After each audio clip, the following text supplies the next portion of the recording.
Los 4 hábitos de un guerrero tolteca por ASIC Oklahoma. Hola, ¿cómo estás? En este video te presentamos 2 capítulos cortos. Práctica. Debes vivir tu vida desde el inicio hasta su final. Nadie puede hacerlo por ti. Proverbio Hopi. En la obra de Alfredo López Austin, La educación de los antiguos nahuas, se menciona el siguiente pasaje histórico, constancia fiel de uno de los comentaristas evangelizadores, Fray Jerónimo de Mendieta. Es uso general entre ellos bañar a sus niños chiquitos desde que nacen. Traen a cuestas, en los arroyos, ríos o fuentes, mientras está amaneciendo. Y esto no solo es en verano, sino mucho mejor en invierno y en tierras frigidísimas.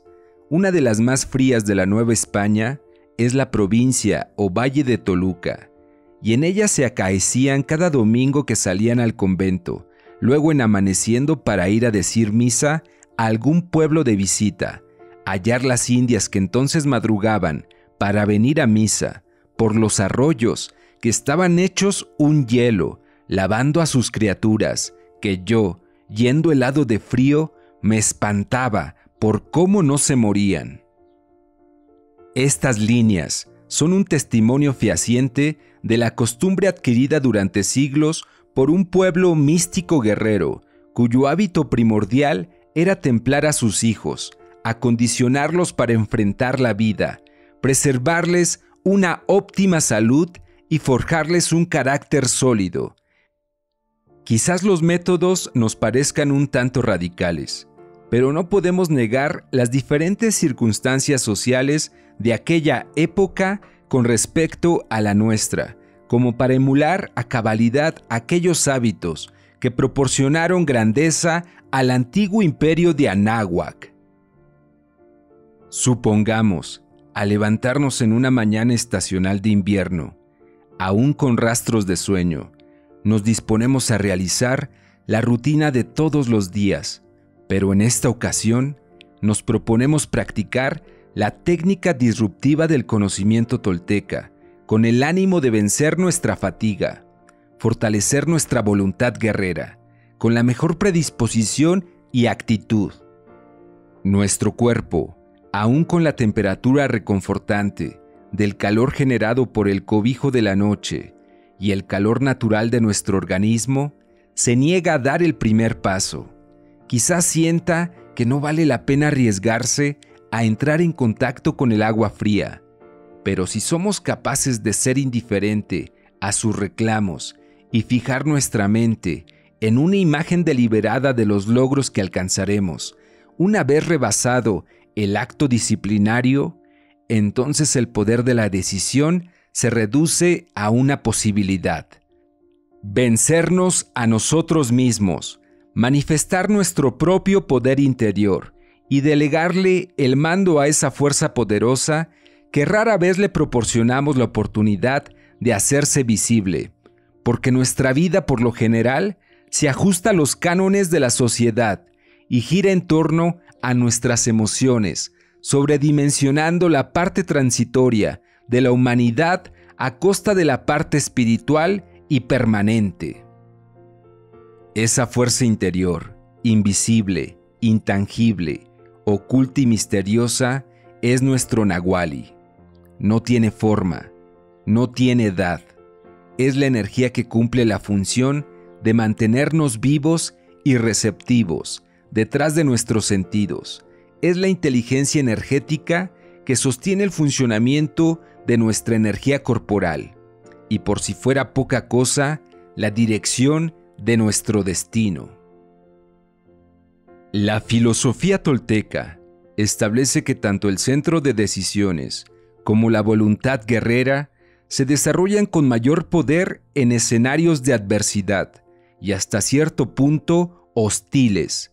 Hacer algo que implica un probable desagrado a nuestros sentidos y nos empuje a la acción corporal templa nuestro carácter y nos condiciona la costumbre de emprender sin rodeos alguna acción en futuras situaciones que quizás nos demanden capacidades resueltas y acciones determinantes.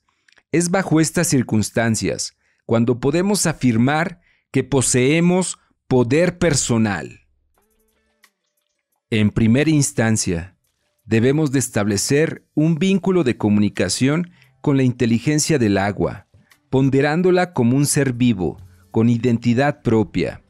Es oportuno mencionar, como referencia obligada, los estudios del Dr. Masao Emoto, quien ha demostrado la influencia de los pensamientos, emociones y efluvios vibratorios del ser humano en la estructura molecular del agua. Aunque algunas voces de la ciencia ortodoxa han mencionado la falta de rigor científico en los experimentos del investigador japonés, a nosotros nos parece una labor muy loable ventilar las verdades que otrora fueron parte del sistema cognitivo de las culturas heredadas por las sublimes escuelas del conocimiento tolteca. Al menos el hecho de considerar el agua como un elemento viviente nos permite asimilar la experiencia de fomentar el contacto con ella desde una perspectiva diferente, que en definitiva nos abre una multitud de posibilidades para aplicar nuestra voluntad. Fusionar nuestras intenciones con la inteligencia del agua o penetrar nuestro espíritu en el de ella, nahualizarla, es una práctica dentro del terreno de la subjetividad. Y los fenómenos desprendidos de esta fusión pueden llegar hasta donde la voluntad del guerrero tolteca se lo haya propuesto, es decir, dependen de la experiencia individual, y debido a este panorama particular, los resultados son diferentes en cada caso, aunque hacia una misma directriz y bajo patrones generales.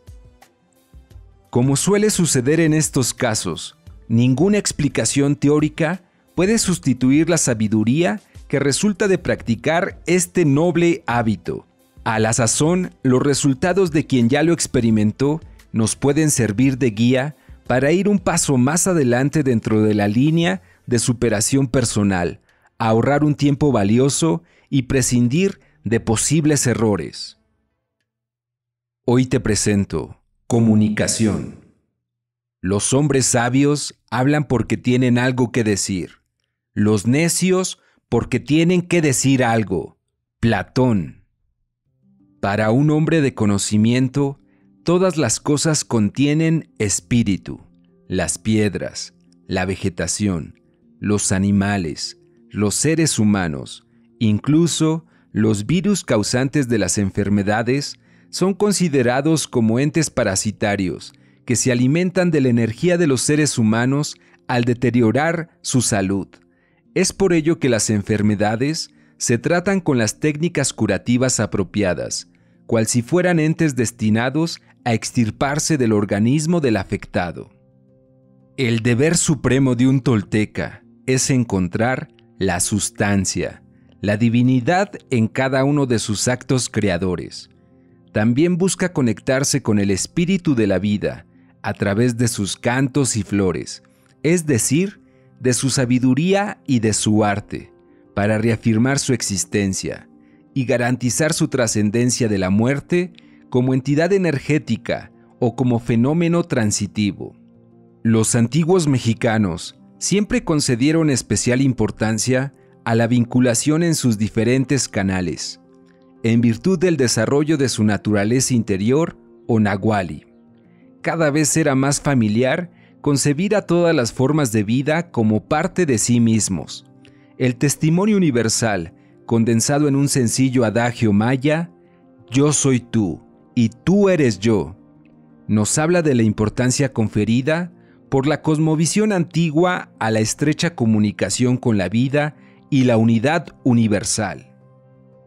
Para ellos, los 4 elementos primordiales, agua, viento, tierra y fuego, significaban la base de toda su intercomunicación y llevarla a un plano de fusión indivisible, diluyendo las fronteras entre la materia y el espíritu, porque en realidad todo es energía. De la conjugación de estos 4 elementos se genera la vida en multidiversidad de formas. A los 4 elementos los concibieron con identidad propia e impersonal. El agua como ser impersonal con energía, inteligencia, espíritu propio, siempre está dispuesta a darle forma a nuestra energía o a moldarse a la voluntad del ser humano. La manera de establecer un lazo íntimo de comunicación con el agua es como punto de partida reconociendo la inteligencia de su presencia. Puede ser a través de nuestras propias palabras, de nuestros propios sentimientos de agradecimiento o de peticiones personalísimas. Cualquier intención sincera puede ser suficiente para establecer un diálogo que debe nacer desde nuestro interior. Haciendo un paréntesis, aún se conservan ciertas prácticas tradicionales mayas en algunos de los pueblos del sureste de México. Mujeres jóvenes llevan sus cántaros a los afluentes de manantiales y ríos para abastecerse de agua. En tanto lo hacen, se intercomunican con el agua, la tocan, miran sus rostros en su reflejo y le declaran con oraciones sustanciosas frases inspiradas en los sentimientos afectivos emanados de la atracción que sienten por algún joven del sexo opuesto. La comunicación con el agua puede iniciar elaborando sentimientos fraternos, nobles pensamientos, o si se practica alguna religión, pueden utilizarse las plegarias que se consideren pertinentes, pues en realidad la práctica del Atl Shinoli es un sacrificio ritual, un sistema de ablución para depurar nuestro espíritu amén de nuestro cuerpo físico. Al tocar con nuestras manos las primeras gotas, cuando le abrimos a la válvula del ducto de provisión, se suscita nuestra oportunidad para iniciar el diálogo apropiado. Por el contrario, si se es agnóstico o de pensamiento cartesiano, el ejercicio es una experiencia directa y espontánea. Siempre nos brinda la garantía de un nuevo descubrimiento. Recordemos que el agua es plástica, se adapta a nuestras condiciones y es consecuente con nuestras más sublimes intenciones, pues nosotros solo somos receptáculos de fuerzas superiores. Los efectos de la ducha fría sobre el cuerpo son comprobables por sus contundentes bondades en la salud, sin importar las consideraciones sobre el acercamiento o lejanía metafísica con la inteligencia impersonal del agua. Pero sus beneficios pueden potenciarse cuando interactuamos con ella, cuando la nahualizamos y nos asociamos con su espíritu.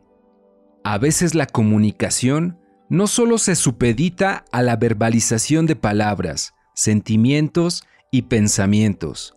Incluso si logramos acallar nuestra mente, al concretarnos a la acción directa, progresiva, el silencio se convierte entonces en un poderoso medio de comunicación.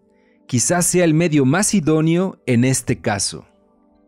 El silencio interior es por sí mismo un poder que nos convierte en un sol negro, en el espejo negro de Tezcatlipoca, cuya absorción del conocimiento surge cuando nos miramos a sí mismos, cuando somos conscientes de los fenómenos interiores, del movimiento de sus zonas íntimas hasta penetrar en nuestro verdadero ser, manifestarlo, que emerja de su anonimato y tome el control. En este momento del proceso, cuando de modo ineluctable atraemos para sí las bondades universales y es posible acceder a la realidad del tiempo, penetrar en su sustancia. Si nos introducimos en la ducha fría en silencio interior, exento de pensamientos y con plena lucidez de nuestra conciencia, el Atl Shinoli nos aporta sin mayores preámbulos su exquisito poder energético, y desde ese punto, toda realidad es factible de ser transformada desde sus causas. Como es de suponerse, las condiciones que estructuran los patrones sobre los que gira nuestra vida cambian dramáticamente hacia un nivel diferente de existencia, de tal manera que la timidez, el miedo, la inseguridad, así como aquellos óbices que conforman nuestro autosabotaje se diluyen como la escoria que cubre el brillo de un metal precioso para darle paso a la inteligencia de nuestra indómita voluntad guerrera.